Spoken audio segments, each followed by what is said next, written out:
Mas eu queria, então, passar diretamente para a apresentação da deputada federal Cristine Nogueira dos Reis Tonieto, formada em Direito pela Universidade Federal Fluminense. Ela é advogada, deputada federal pelo PSL do Rio de Janeiro, vice-líder do partido, foi eleita com mais de 38 mil votos, atualmente titular da Comissão de Educação, participa também das comissões de Constituição e Justiça, de Cidadania, de Seguridade Social e Família, de Defesa dos Direitos da Mulher, de Legislação Participativa.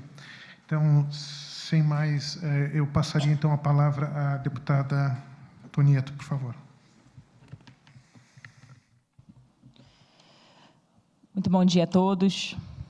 Cumprimento a todos os integrantes da mesa, na pessoa do nosso ministro de Estado das Relações Exteriores, ministro Ernesto. Quero, antes de mais nada, agradecer pelo convite. Confesso que me sinto bastante indigna de estar nessa mesa, ao lado de gigantes, ao lado de pessoas que são especialistas, grandes estudiosos no assunto. Eu sou uma tremenda curiosa relacionada ao assunto do globalismo. Eu acho que, mais do que um fenômeno político observável, é algo extremamente factível. Nós estamos percebendo não só os princípios globalistas avançando, mas nós estamos percebendo os objetivos. O meu tema aqui hoje é tratar de educação. Tratarei sobre o viés idealista e globalista da educação e essa tentativa, essa proposta de secundarizar a educação e as instituições. Mas, antes de mais nada, também, gostaria de lembrar de uma aula do professor Olavo de Carvalho, que ele dizia que não precisa haver necessariamente um governo global. Basta haver os princípios para a anulação de identidades. Por isso que muito bem foi exposto aqui pelos palestrantes que me antecederam na fala, sobre esse intento de se criar uma religião global. Lembrei-me também de um livro do Monsenhor Sanaúrra, que trata do poder global e da religião universal. Essa tentativa de criar uma religião universal, baseada em sincretismo, na realidade, ela é um fenômeno que ocorre justamente para anular as identidades e, assim, transformar o homem em uma tábula rasa. Transformando o homem numa tábula rasa, é mais fácil preenchê-lo com qualquer coisa que seja. E o professor Olavo de Carvalho também dizia, justamente, que não precisa haver um governo mundial, mas sim, basta os princípios, porque basta se desejar um poder supranacional, se ferindo, então, a soberania. E hoje o que nós vemos, infelizmente, é que a nossa soberania nacional ela também está fragilizada, evidentemente, por conta desse avanço dos princípios globalistas. Então, o que seria o globalismo? Muito bem foi esclarecido pelo professor Felipe, mas, sinteticamente, nós poderíamos dizer, seria uma tentativa de uniformização, uniformização da moral, do psicológico, do comportamento humano, e a educação também passa por isso. Então, eu gostaria de pedir licença aos senhores para passar os slides. Para tratar de educação, eu vou fazer um passeio histórico, tentarei ser sintética, considerando o avançar do tempo, mas a gente precisa resgatar os primórdios da educação e o seu verdadeiro fim, seu verdadeiro objeto. Para tanto, precisamos tratar da educação clássica. Qual era o objetivo da educação clássica? O que visava? A educação que era baseada em conteúdos, baseado na formação do indivíduo, da integralidade do indivíduo, do desenvolvimento integral, desenvolvimento esse que pensava no cidadão, não só o cidadão pensado no mercado de trabalho, próprio para o mercado de trabalho, direcionado ao mercado de trabalho, mas pensava em uma educação voltada e pautada em valores. E nós podemos pensar também na formação cultural do indivíduo, e a educação clássica, ela estava balizada exatamente nisso, numa educação cujo objeto era, se não outro, a contemplação da verdade e a elevação do indivíduo à sapiência. a sabedoria. E, claro, o resgate da cultura. E o que é a cultura? É o fruto do trabalho do espírito humano. Uma cultura que guarnece a carga de valores morais, filosóficos, também religiosos. Enfim, a educação clássica que se preocupava, assim, com a formação integral do indivíduo. Isso na época dos jesuítas, que se preocupavam com essa educação clássica, com a filosofia dita perene.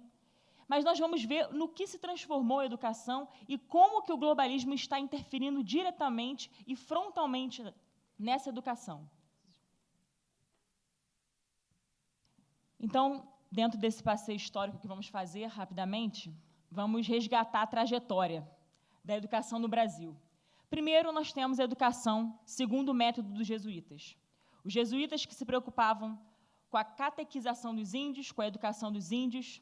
Aqui eu faço menção a um grande jesuíta, de que sou devota, inclusive, São José de Anchieta, ele que fundou as cinco primeiras escolas de alfabetização, ele que fez a gramática na língua tupi para facilitar esse processo. Mas toda a educação baseada no método jesuítico não tinha outro fim, senão a contemplação da verdade e a elevação do homem à sabedoria, para que o homem fosse formado e que a sua cultura fosse resguardada e preservada. Com a expulsão dos jesuítas do Brasil, através do Marquês de Pombal, em 1759, infelizmente, o que aconteceu? Houve um vácuo, houve uma lacuna nesse sistema educacional. Nós tínhamos antes uma educação cujo fim era a contemplação da verdade, e a partir da expulsão dos jesuítas, nós tivemos, então, essa lacuna. Quais seriam os princípios reitores da educação? Quais seriam os parâmetros da educação? Então, o Brasil passou por esse período em que não se sabia exatamente que tipo de educação deveria avançar.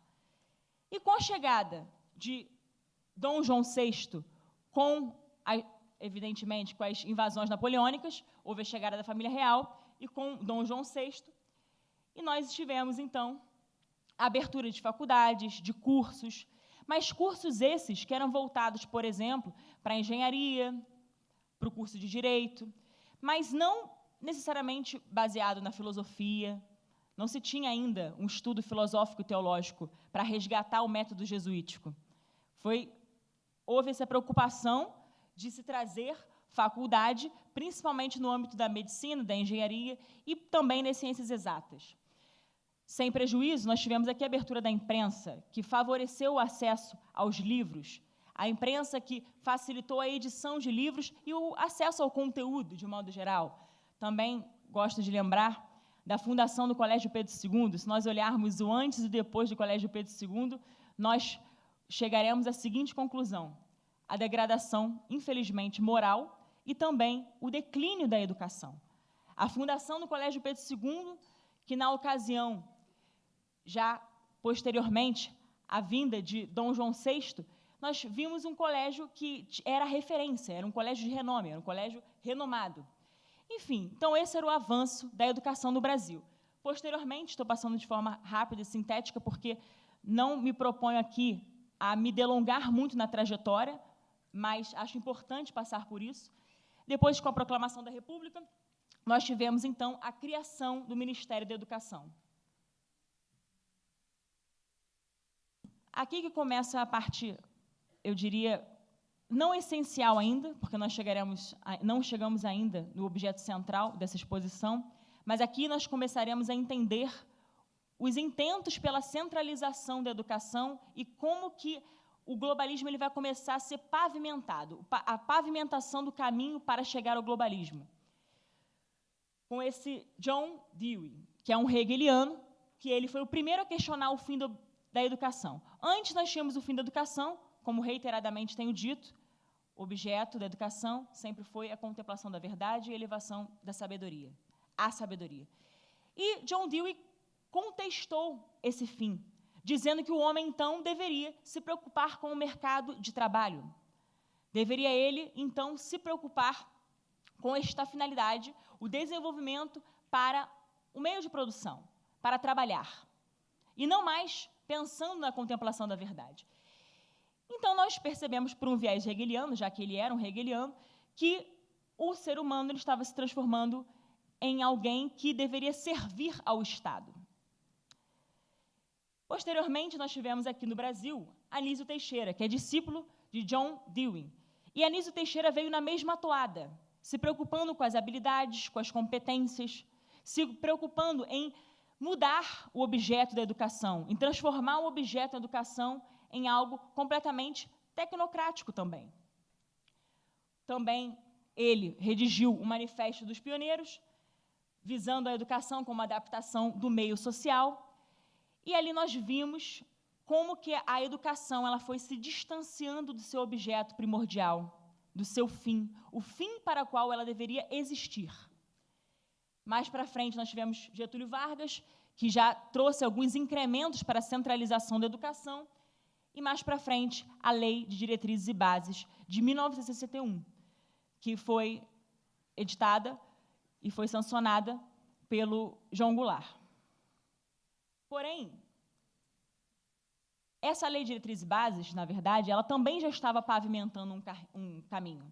Ela já estava trazendo a ideia da criação de um Plano Nacional de Educação, já estava também distanciando-se do protagonismo da família, do que tange à educação. E isso foi a pavimentação de um caminho para chegar na Lei de Diretrizes e Bases que nós temos hoje, a Lei 9394, de 96. E eu fiz questão de mencionar o artigo 2º, vou ler para os senhores. A educação, dever da família e do Estado, inspirada nos princípios da liberdade e nos ideais de solidariedade humana, tem por finalidade o pleno desenvolvimento do educando, seu preparo para o exercício da cidadania e sua qualificação para o trabalho. Ali eu achei interessante porque, se nós pensarmos em algo topográfico, a educação primeiro é dever da família e não do Estado. A educação tem a sua primazia, a primazia da educação ela é da família. A competência primária é a família. Isso é fruto de um direito natural. O Estado ele deve salvaguardar, garantir o direito da família de também educar, não só os seus filhos, mas garantir essa educação. E o Estado deve dar os subsídios para isso. Só que desde aquela época, e já em 1996 para cá, nós percebemos que a família ela foi se distanciando desse contexto. Foi se distanciando do fim da educação, baseada 100% apenas na qualificação profissional. Então, nós deixamos de ter aquela mentalidade do indivíduo voltado para o seu fim último, que não é ele mesmo. Muitas pessoas acham que o fim último do homem é ele próprio, isso é uma grande falácia. O fim último do homem tem que ser a salvação da sua alma. Porém, não entro aqui nesse mérito. Fato é que o homem ele tem algo maior do que ele para aspirar.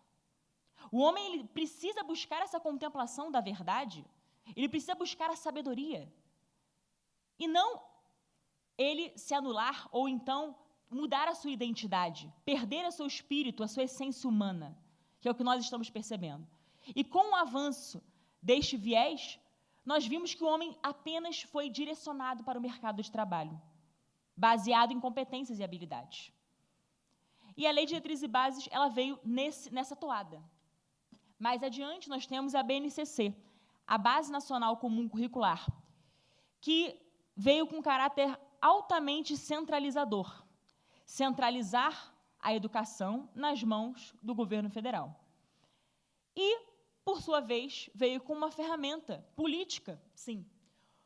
A educação como uma ferramenta política. Por quê? Porque a Base Nacional Comum Curricular, ela visava um caráter normatizador da educação, independente das realidades díspares do Brasil. Nós sabemos que o nosso Brasil é continental, é um país continental. Então, nós temos, por exemplo, uma megalópole, nós temos São Paulo, Rio de Janeiro, mas também nós temos zonas rurais. Então, como padronizar a educação de tal modo que desrespeitaria esses regionalismos? E a Base Nacional ela veio com esse caráter centralizador, também com um conteúdo de cunho obrigatório, um currículo praticamente único, que eu ouso dizer que pode até vir a engessar a liberdade de cátedra. Então, eu faço esse questionamento. Por que, então, a educação ela se transformou nessa ferramenta política?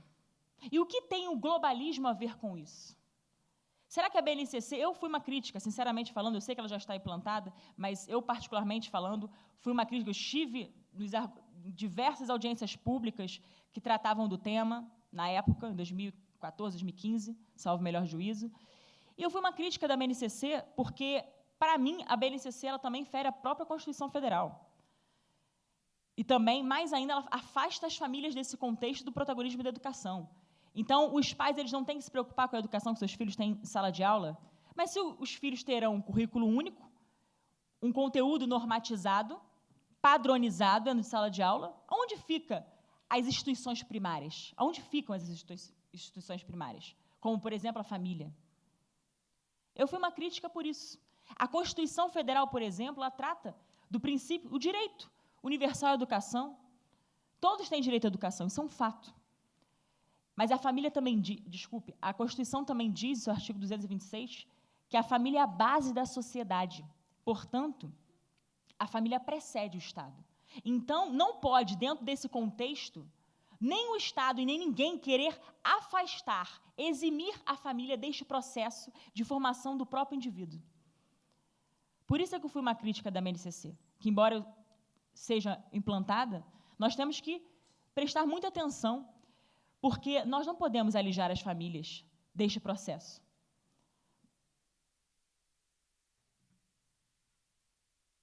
Agora, entrando no ponto que eu diria culminante para essa breve exposição. A educação globalista.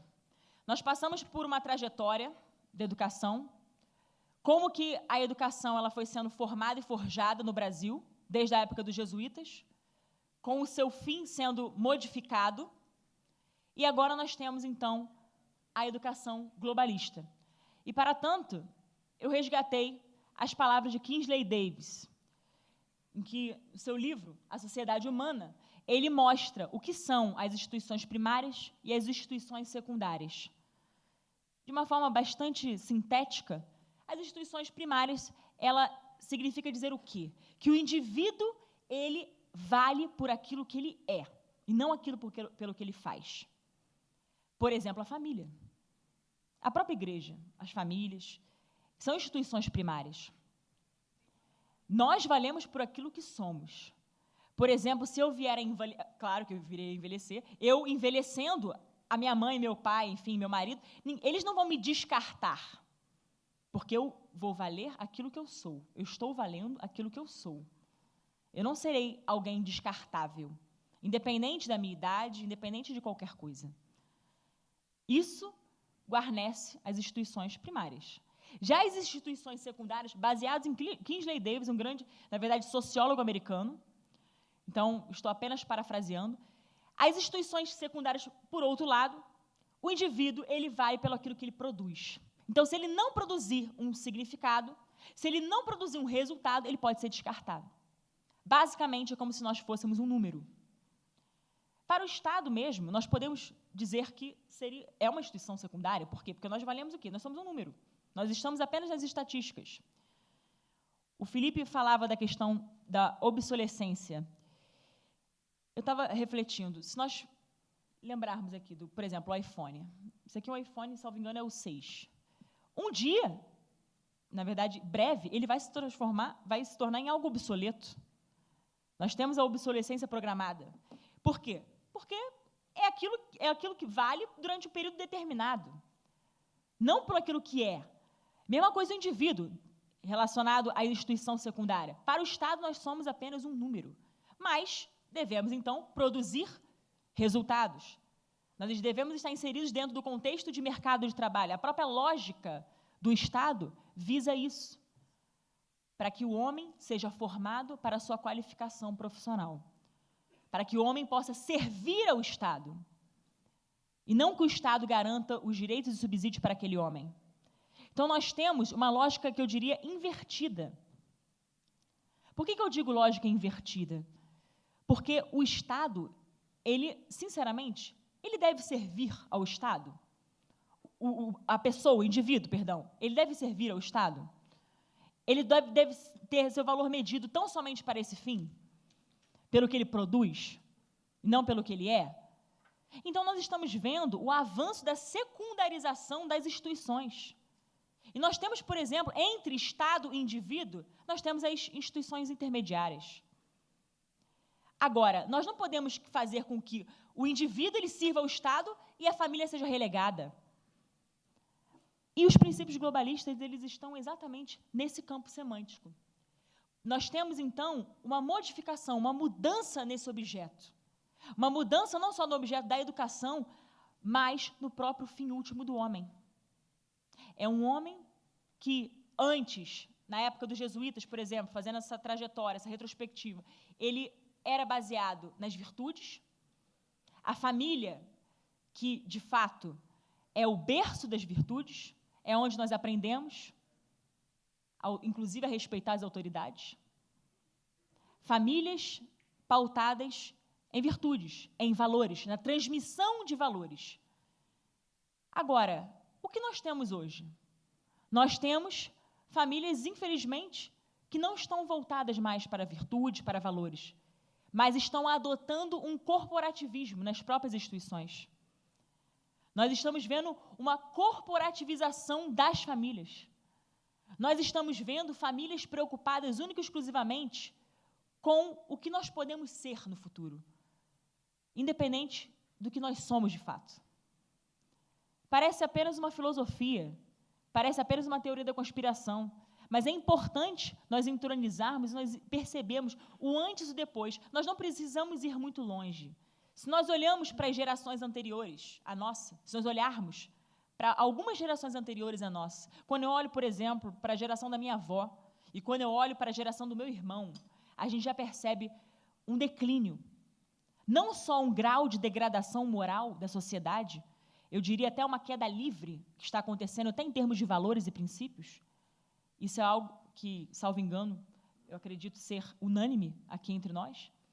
Mas nós percebemos esse divórcio do seu fim, principalmente quando a gente fala de educação. E, de fato, para a gente preservar uma cultura, a gente passa pela educação. Mas nós não podemos achar que a educação ela deve apenas ser um balizador para transformar o homem. A educação ela precisa estar voltada para o seu fim, que é a sapiência.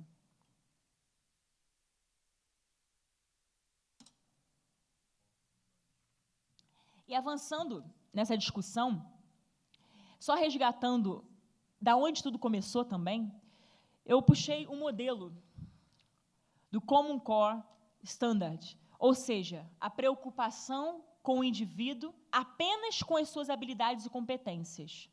Vejam, eu não estou aqui dizendo que as habilidades e as competências dos indivíduos não sejam importantes, pelo amor de Deus.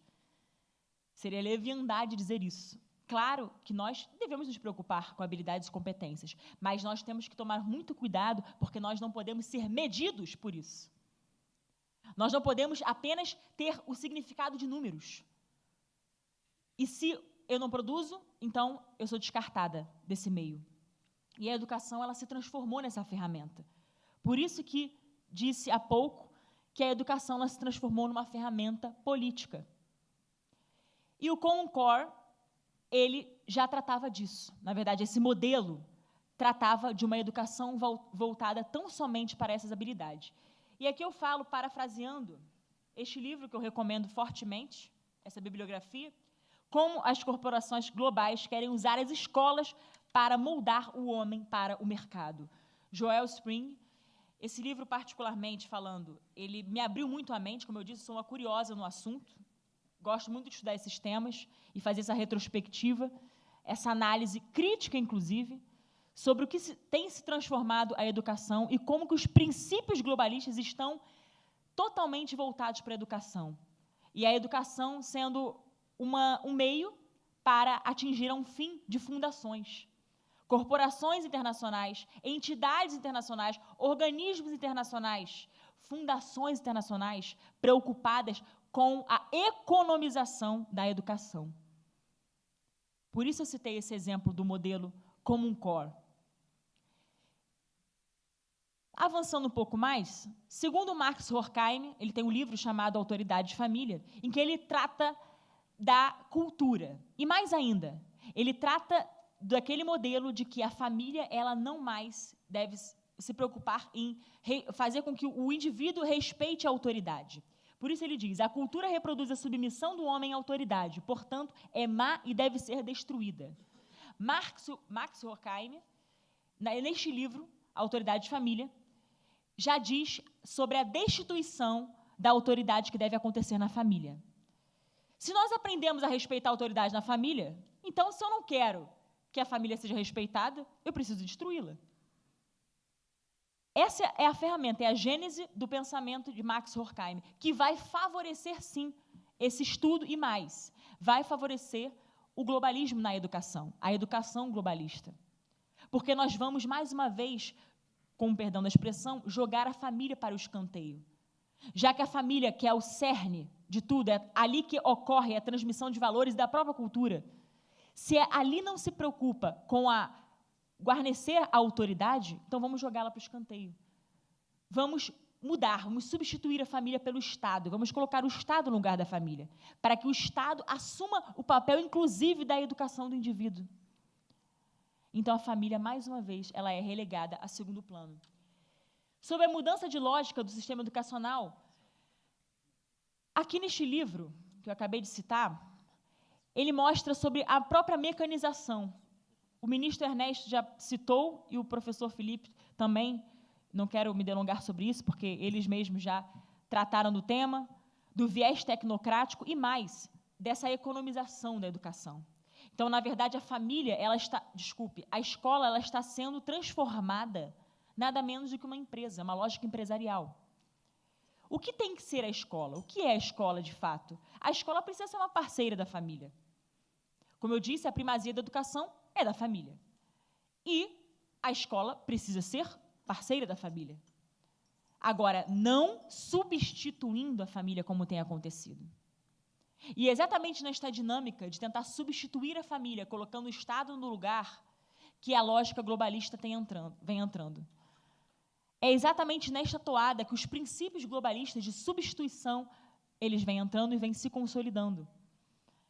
Então, nós estamos transformando as escolas nada menos do que empresas, em que os alunos, eles não passam de consumidores, os professores são os fornecedores e a escola produtora de conteúdo. Uma lógica meramente empresarial e divorciada do seu fim, do fim e do objeto central do que é e do que deveria ser a educação.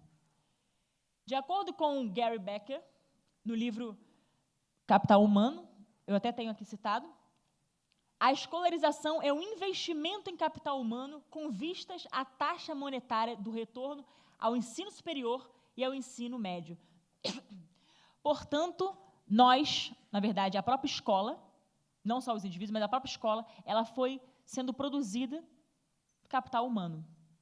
E qual é, então, o conceito de capital humano que está sendo travestido e transformado dentro da própria escola? Aqui eu citei, retomando um pouco do conceito de capital humano, que vem lá de trás, do Adam Smith, na Riqueza das Nações, aqui apenas a consolidação de um conceito, extraído do Manual do Capital Humano, de Oxford, o conhecimentos e habilidades que permitem às pessoas produzirem trabalho que criem valor econômico. Então, na verdade, se nós temos uma escola que virou uma empresa, que agora assume uma lógica empresarial, e que se preocupa com o capital humano, e não mais com a importância das famílias, mas transforma-se apenas no capital humano, preocupa-se apenas com o capital humano, baseado em habilidades e competências, nós temos apenas, então, a educação voltada para o viés econômico. Então, foi exatamente a partir do momento que economistas começaram a se preocupar com a educação que a nossa educação, ela cada vez mais criou esse distanciamento do seu fim último. E, sinceramente, olhando para o passado e olhando para o presente, e antevendo um pouco do futuro, não sou visionária, claro que não, mas imaginando o que possa ser o futuro, nós percebemos como que a educação ela foi declinando. Eu, particularmente, falo isso com bastante tristeza, porque as escolas, elas deveriam, nessa parceria com as famílias, produzir o conteúdo de modo que o aluno ele também fosse elevado às virtudes. Agora, por que as escolas elas se transformaram nesse reduto? Por que só se preocupa com a questão materialista? Por que só se preocupa com o valor econômico que alguém pode produzir, o resultado que alguém pode produzir? Então, quer dizer que se a pessoa um dia não puder produzir resultados, essa pessoa tem que ser desqualificada? Ela precisa ser extirpada do meio, inclusive do convívio escolar? Ela não vai ter valor algum? Então, essa lógica da economização da educação transformou a educação em algo absolutamente materialista. E eu sou uma crítica desse materialismo, sobretudo na educação, porque transforma uma educação que não é o sentido verdadeiro do que deveria ser uma educação. E, avançando um pouco mais, economização da educação e a corporativização das famílias e das escolas. Com o avanço dessas entidades que são baseadas em economistas, permeando a educação no Brasil, foram transformando também as famílias em algo completamente corporativista. Famílias que hoje não se preocupam mais, como eu disse. As famílias estão preocupadas, muitas delas, claro que não quero generalizar de modo algum, porque há exceções, espero que aqui tenhamos muitas exceções, mas nós temos hoje pessoas muito preocupadas com o que vão ser quando crescer, com o mercado de trabalho, o que é importante, mas não é o essencial. Não pode ser a única coisa. E muitas crianças hoje, elas nascem, crescem no seio de uma família, pensando em ganhar dinheiro. Elas não se preocupam, muitas crianças não se preocupam mais com a vivência da juventude, pensando nos valores e virtudes, mas pensam agora com a parte material. Pensam com essa mesma lógica que está sendo transformada as escolas em algo totalmente economicista, tecnocrático, apenas em questões científicas e dados, mas não mais para o seu fim. Aí eu cito, dentro deste livro, tem uma citação que eu particularmente acho que é bastante esclarecedora sobre tudo o que estamos falando.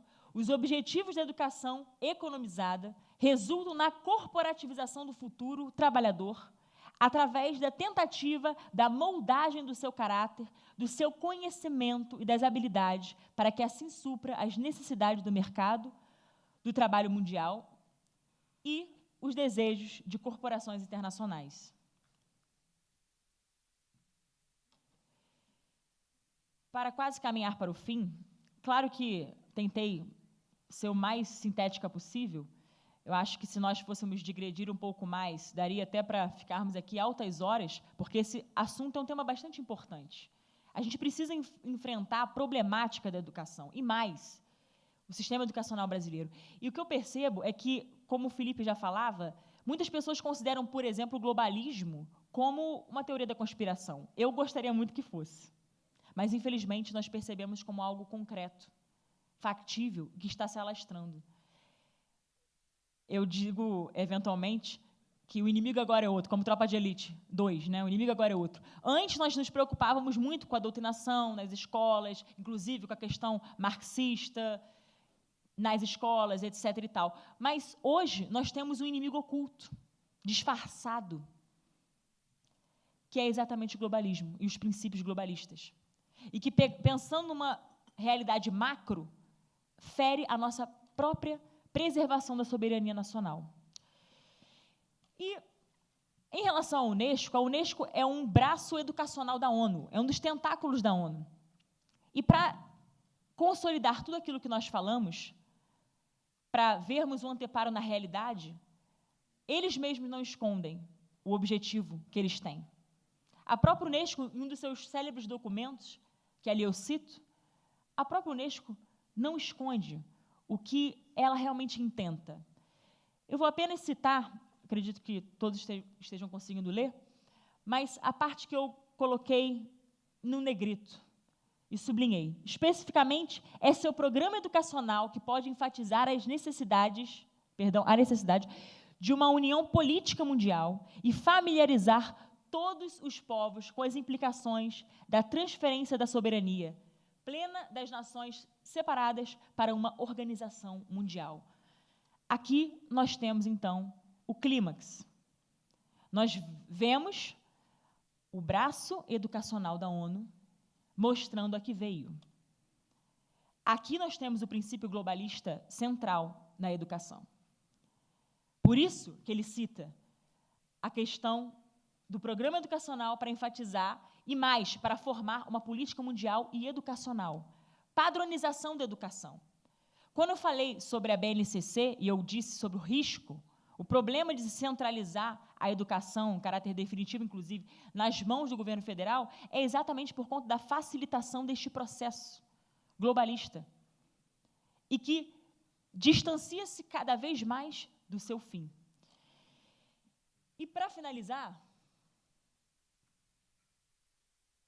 por conta do tempo, não quero tomar mais o tempo dos senhores, para finalizar, eu apenas gostaria de fazer uma provocação, aliás, algumas provocações, para que nós refletíssemos sobre esse resgate dos verdadeiros responsáveis pela educação. A quem compete a educação, a primazia da educação? Nós vimos que, ao longo do tempo, as famílias elas foram sendo jogadas para o escanteio.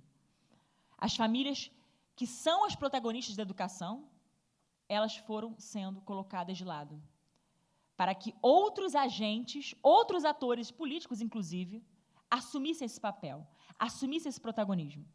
E nós vimos também como que o viés econômico e ideológico, notadamente pensando nos princípios globalistas, nós vimos como que estes princípios foram infiltrados na educação, moldando a educação para um novo caráter, divorciando o homem da sua própria essência e da essência da educação, do espírito da educação.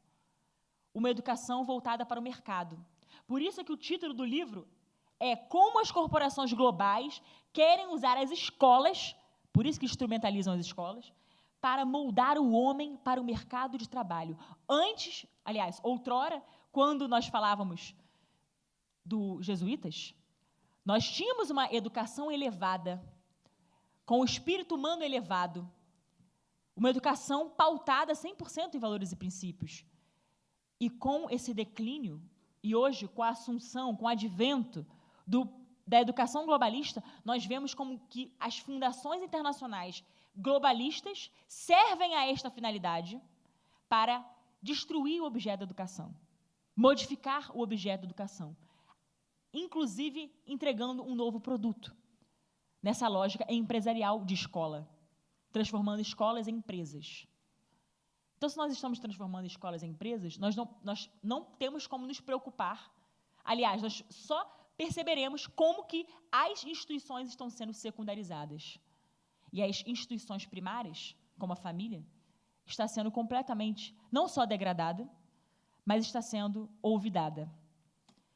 Então, eu faço esse apelo aos senhores para que reflitam sobre os verdadeiros protagonistas, os verdadeiros responsáveis da educação, não excluindo o papel importante da escola, não excluindo o papel do Estado de subsidiar. Agora, vejam, o Estado precisa garantir o direito das famílias. O Estado não pode assumir o protagonismo também da educação, de modo que as famílias elas sequer vão poder dizer ou opinar sobre a educação dos seus filhos. Quando nós temos uma padronização de um currículo, a centralização da educação e mais, essa uniformização de conteúdos, nós temos as famílias, de certo modo, podendo ser desrespeitadas. Antes nós tínhamos famílias preocupadas com a educação e toda vez que, fazendo uma paráfrase, aliás, uma metáfora aqui, toda vez que tinha alguma situação que o pai não concordava em sala de aula, o pai ia até a escola para reclamar pela educação do seu filho. Por quê? Porque ele é protagonista da educação. O pai é o principal agente, é o principal protagonista. Agora, não pode o Estado assumir essa função. Então, pela própria Constituição Federal, o Estado ele precisa garantir os direitos da família. Por isso que eu citei o artigo 226 da Constituição Federal, que diz que a família é base da sociedade que merece especial atenção do Estado. As famílias não podem ser expurgadas desse processo, nem do processo educacional, nem do sistema educacional, nem de processo algum, porque para a formação integral do indivíduo, nós precisamos de famílias. E hoje, eu ouso dizer, se nós temos uma sociedade que é desestruturada, é exatamente por conta das famílias que, sim, estão desestruturadas, estão pensando em uma outra lógica, estão trazendo essa lógica também economicista, corporativista, para dentro do seio familiar. Nós não somos números, nós somos pessoas humanas. E as famílias precisam ser respeitadas. É dentro da família que se transmite valores e cultura, e a própria cultura. É dentro da família que nós temos e nós aprendemos tudo o que nós precisamos aprender. E a escola precisa ser sua parceira. Então, essa provocação que eu faço, qual é o verdadeiro papel do Estado na educação? Porque hoje nós temos um sinal invertido. E eu fico muito satisfeita, muito feliz em ver dentro do Itamaraty um seminário como esse. E mais ainda, fico feliz por saber que nós temos um presidente da República que está preocupado em enfrentar a verdadeira problemática da educação. E não só da educação. Está preocupado em combater as ideologias. Isso aqui não adianta nada a gente falar isso tudo, e não adianta nada as pessoas dizerem, vamos sair da guerra ideológica. Gente, me desculpa, isso não é guerra ideológica. Nós não podemos pegar uma ideologia e substituí-la por outra. Não adianta a gente expulsar a ideologia comunista, fisiologista, como o ministro Ernesto falou, e substituirmos, pela ideologia e pelo globalismo. Não adianta. Nós precisamos enfrentar a problemática, e eu fico muito feliz e satisfeita com o presidente que nós temos, com essa gestão, com esse governo, que realmente está preocupado com o combate às ideologias e com a contemplação da verdade. Porque nós temos verdades objetivas. Verdade diferente de ideologia. Eu costumo citar, ideologia, o que é ideologia? Se produz a própria verdade. Já a verdade é uma só. A verdade é algo objetivo. Então, nós não podemos produzir verdades, porque isso seria apenas viver sob a égide de uma ditadura do relativismo. E é exatamente por conta do relativismo que nós temos no nosso meio, sobretudo o relativismo moral, que descamba para uma uniformização moral, psicológica, comportamental e religiosa, que nós estamos deixando que o nosso país seja permeado pelos princípios globalistas. E por isso nós estamos aqui, nesse seminário, como o Felipe muito bem falou, para trazer esse debate, para discutir. É importante que nós tenhamos maturidade, responsabilidade, principalmente quando o assunto é a educação das crianças. Hoje, nossas escolas se transformaram em redutos de militantes. Nós temos escolas hoje que, infelizmente, não são voltadas para o seu fim, para o fim último da educação, como tenho dito reiteradamente. Eu não estou entrando no viés ideológico aqui, estou falando de fatos. Estou falando de argumentos e fatos. Tão somente isso. Nós queremos que a escola seja a produção de doutrinações, de ideologias, ou nós queremos que a escola esteja realmente preocupada com a sabedoria, em elevar o aluno pelas suas próprias potencialidades, ele mesmo fazê-lo pensar.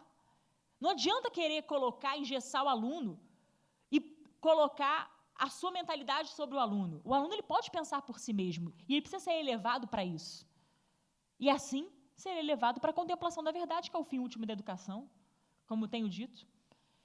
Então, aqui, a minha breve exposição, perdoe-me se foi um tanto quanto atropelada, mas é por conta do exíguo tempo que nós temos, eu precisei acelerar. Mas vejam, a provocação que faço, e principalmente a reflexão que quero que nós façamos aqui hoje, é sobre o tipo de educação que nós queremos para o nosso país, como que esses agentes, esses atores políticos, eles estão permeando a nossa educação, e por que nós estamos entregando, muitas vezes, a educação dos nossos filhos às fundações. A quem serve?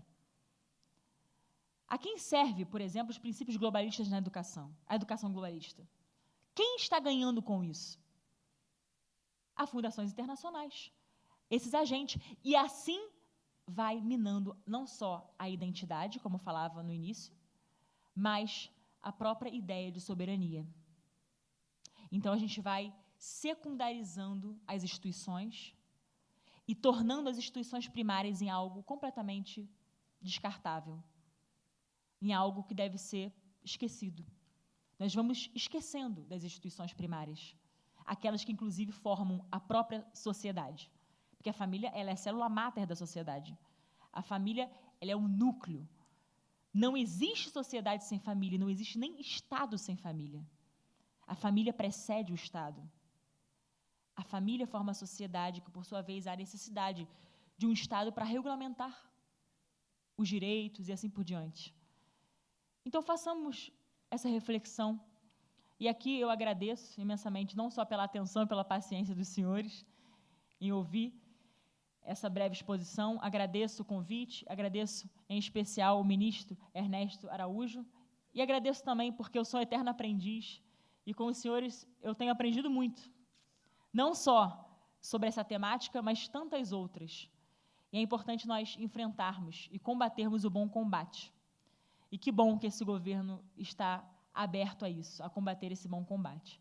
Muito obrigada, que Deus abençoe a todos.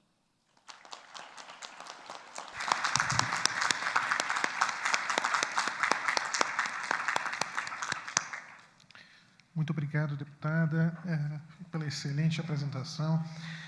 Antes de passar a palavra para a juíza Ludmila, eu queria mencionar que o professor Felipe Martins deixou conosco a bibliografia que ele gentilmente havia lido ao final da sua apresentação. Nós estamos imprimindo essa bibliografia para os senhores depois poderem levar.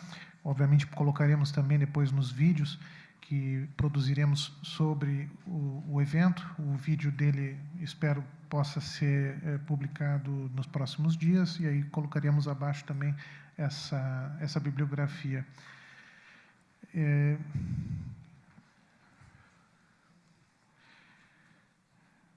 Queria, então,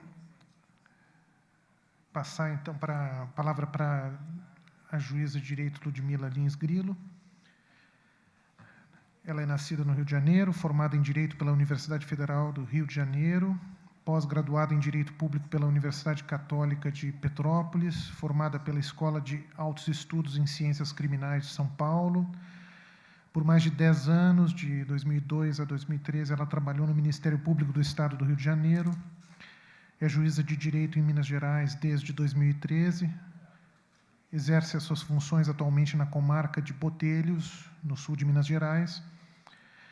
Ex-professora de Direito Penal da Faculdade Pitágoras de Ipatinga, em Minas Gerais, e professora no Burke Instituto Conservador, Centro Cultural de Ensino de Constituição Clássica. Então, com a palavra, a juíza Ludmila Lins Grilo.